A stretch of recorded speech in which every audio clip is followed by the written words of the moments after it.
Welcome everyone to Apple Insider. It is Andrew here. And say you just got your brand new iPhone 12, your iPhone 12 Pro, heck, even your iPhone 12 mini or iPhone 12 Pro Max, if those are out by the time that you're watching this video. In this video, we're gonna walk through the top 6 or 7 things that you should do first when you get those new phones. So let's dive into it. First, 6 or so things that you should do first when you get your new iPhone 12 or 12 Pro.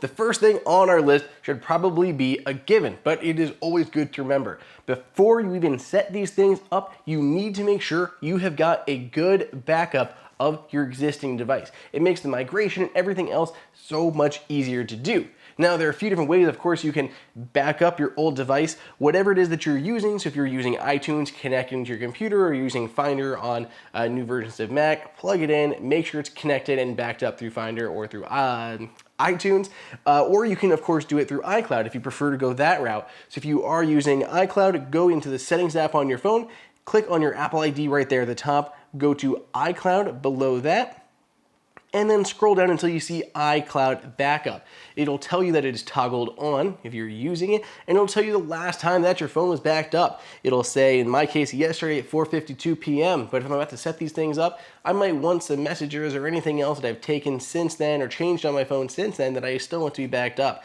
So I can go ahead and tap Back Up Now to back up my phone right now before setting up my new iPhone 12 device. The second thing to do with your new devices is set up Face ID. Now, as you are setting these up and kind of doing the onboarding process, Apple and the phone are already going to tell you to set up Face ID. It's just a given. It's basically the most secure way of protecting your phone alongside that passcode. Now, it does get a little bit more complicated these days because we have to wear masks a lot of the time, and in those cases, it'll actually detect that you're wearing a mask and prompt you for your passcode. So you still have to enter your passcode if you're wearing a mask on because it can't see your full face, but when you are not wearing a mask, you're at home, you're at the office, anywhere where you're not wearing a mask, Face ID is still just an amazing way to quickly authenticate yourself and unlock your device. So be sure to set that up. Now, if you do have issues with Face ID, it doesn't work 100% of the time for you, try setting up an alternate appearance. It's basically re-enrolling your face a second time as a second person or an alternate appearance, maybe wearing glasses, and sometimes it has real issues with that, or different hairstyles it just really hates for some reason. Set up that alternate appearance and that should give you a better chance of unlocking your phone straight away using Face ID. Another thing that you may want to do with your new iPhone 12 is disable or change 5G.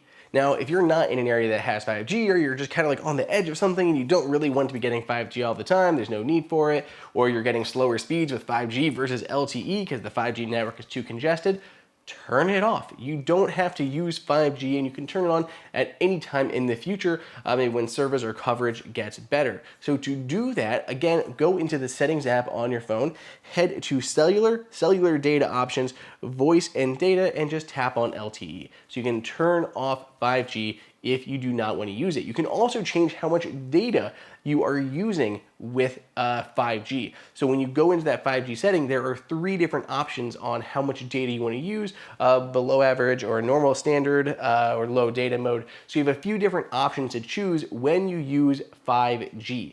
So choose how much data you want to put on 5G versus LTE, or just turn 5G off altogether.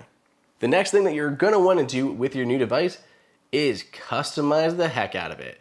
Now, there are a bunch of different ways to do that, but my favorite way, and I know a lot of people's favorite way, is to customize the new iOS 14 home screen. So iOS 14 has a bunch of new features. You can add these new widgets in multiple sizes from your own first-party apps from Apple or third-party apps from apps that you've downloaded from the App Store. There are a ton of options. There are 0 security concerns, despite what you may have heard online. They are not stealing your data in any way or slowing down your phone, anything like that. So there are a ton of different widgets you can put on there. And you can choose your home screens. You can have multiple home screens or just one home screen, and then send everything else to the new app library, which is a very easy way to search through all your apps. Everything is broken down by category automatically. You can search, it'll have a bunch presented to you, maybe ones that it thinks you're gonna wanna use or ones you've recently installed, just a lot of options there with App Library. So get in there, customize your phone, change that wallpaper, add some cool widgets to your home screen depending on what you wanna do. Just really go out and customize your phone. I know that's the first thing that I do whenever I set up a new device.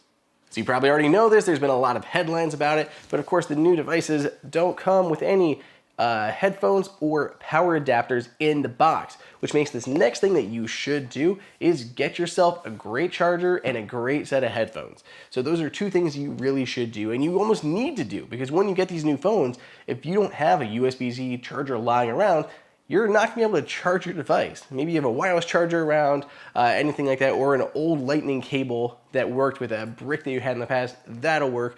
But for best results, you're gonna wanna either use MagSafe, you're gonna wanna use a USB-C charger with the USB-C to lightning cable included in the box. Apple, of course, has its own options for chargers.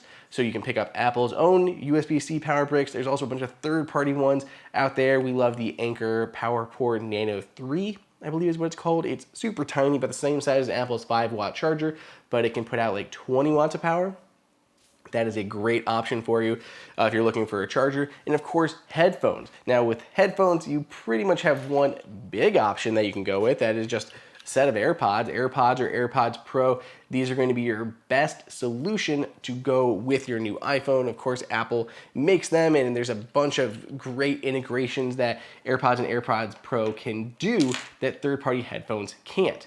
But at the same time, there are a lot of third-party headphones out there that we love. The new Bose Quiet Comfort or ANC headphones that compared extremely well to Apple's own AirPods Pro. We love the Master and Dynamic MW07 Plus and the MW07 Sport. Those are some great high-end options. If you're looking for something more affordable, funny enough, it happens to be our sponsor for this video, which is Zendure and their new ZenPods. Zendure is known for some amazing battery and power options out there. They are our go-to battery pack that we use all the time. But in this case, they have just launched their brand new set of ANC earbuds for way less than AirPods and AirPods Pro.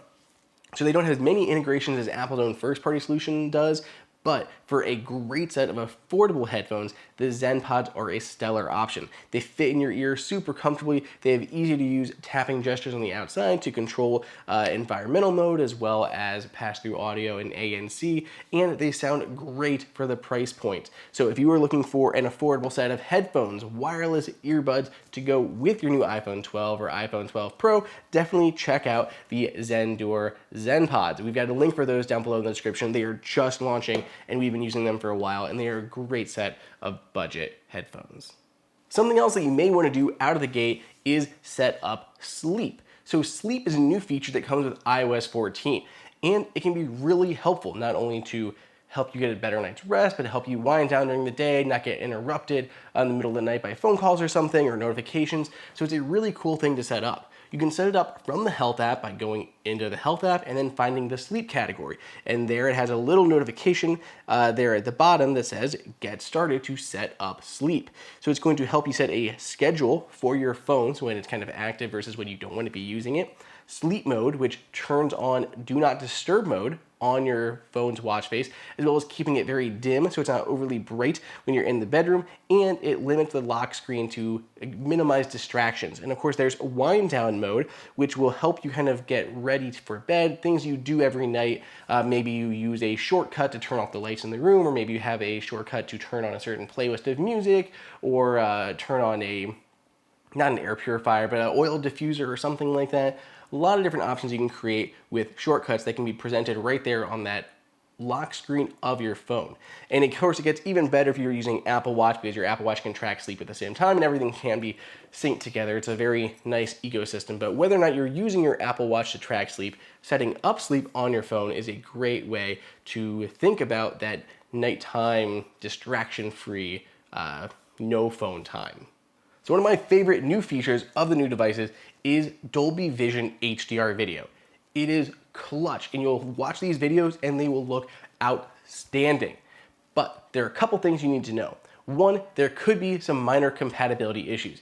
HDR video is different than regular video, and if you shoot a Dolby Vision HDR video and then you go to watch it on something that doesn't support it, it's gonna look overly blown out, way too bright, and just completely off. Now, most of the time, your iPhone is going to recognize. So if you're using the Photos app or you're using iMovie on your phone and you go to share an HDR video with someone, it's going to automatically check and see if they can play HDR video on their device. And if they can't, it'll convert it to SDR video automatically, so you don't have to even worry about it. But there are gonna be times when maybe you're trying to upload it to a third-party app or something like that and it doesn't get converted and there are compatibility issues. So if you're worried about that at all, you don't care about HDR video, toggle that off. So on your new iPhone 12, go into settings, go into camera, and then where it says record video, tap into there and change HDR video toggle to off.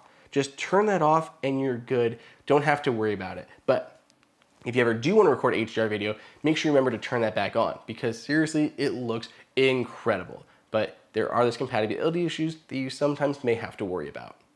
Finally, the last thing that I think you should do once you get your new phone, you've set everything else up, one more piece of customization, and that is Control Center. I already have talked to a few people who have migrated from older phones, they're not even on iOS 14, and they have not experienced the amazing updated Control Center. So make sure you go in there and customize what Control Center can do. Got even better with iOS 14, and of course was even better with iOS 13, where it kind of got really overhauled in general. So if you go into your settings and then go into Control Center, you have a ton of options in here. Maybe you don't ever use the timer or calculator. Remove those from your Control Center so they're not in the way. Make sure you add things like flashlight. Maybe you have an Apple TV, you want to add that Apple TV remote in here. Definitely a good option to have. Of course, I love the wallet being in there. Really easy to get into your wallet from Control Center. Maybe you can add your notes, hearing things, your smart home control. It's a big one for me. It'll automatically populate with various smart home control devices that you use at certain times of day. Very handy feature. So make sure you get in there and customize Control Center so that it does exactly what you need it to do. So that pretty much covers it. There are our top things that you should do.